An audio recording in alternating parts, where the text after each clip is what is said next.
هلو يا فنانين، تعالوا كده نسأل نفسنا سؤال مهم جدا عشان أبدأ أرسم أي جسم موجود في الحقيقة. ايه الأشكال اللي أنا شايفاها قدامي؟ أبدأ إن أنا أشوف أي صورة قدامي لأشكال هندسية عشان أبسط على نفسي رسمها.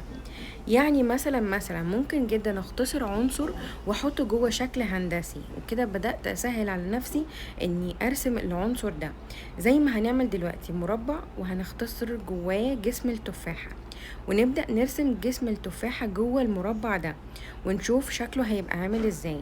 طبعا هراعي الاوتلاين بتاع جسم التفاحة، بس في نفس الوقت هكون اختصرته بحيث ان انا لما ابدأ اعمل تكوين كامل او لوحة كاملة فيها اكتر من عنصر، فيها اشخاص، فيها بورتري، في عيون، في انف، في كل الحاجات دي اقدر ان انا اختصرها في اشكال هندسية وابسط على نفسي. حددت منها اماكن كل جسم بالنسبة للتاني، وفي نفس الوقت عرفت حجم كل جسم فيهم. فزي مثلا تمثال بسيط خالص، لو هرسم كمثرى هحتاج مثلا اني احط الجسم بتاعها، مش هينفع جوه مربع، مش هينفع جوه دايره، فاحتاج مثلا ان انا احطه جوه مستطيل.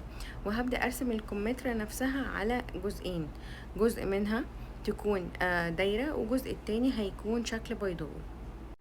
طبعا بالفكرة دي أنا بختصر على نفسي رسم الجسم نفسه، لكن في نفس الوقت كل جسم ليه طبيعة، ليه اوتلاين بتاعه. يعني حتى مش كل الكمثرى نفس الستام بتاعت الاوتلاين، كل كمثرية ليها الاوتلاين بتاعها، ليها التضلعات بتاعتها، ليها أماكن غائرة وبارزة، ليها أماكن فيها ظلال وهكذا. فكل جسم ليه طبيعته، بس أنا بحاول أسهل على نفسي في الأول ازاي أبدأ أتعلم أرسم أي جسم موجود معايا في الحقيقة، أو أبدأ ازاي أتعلم أرسم بورتريه أو عيون أو هكذا. تمام، فخلينا نشوف كده شوية شخبطة سريعة خالص للتظليل، إن أنا ببدأ ازاي من الظل والنور بتاعي، وأبدأ أوضح العنصر بتاعي بشكل بسيط خالص. ده سكتش سريع، يا رب يكون الفيديو عجبكم، متنسوش تعملوا فولو وسبسكرايب.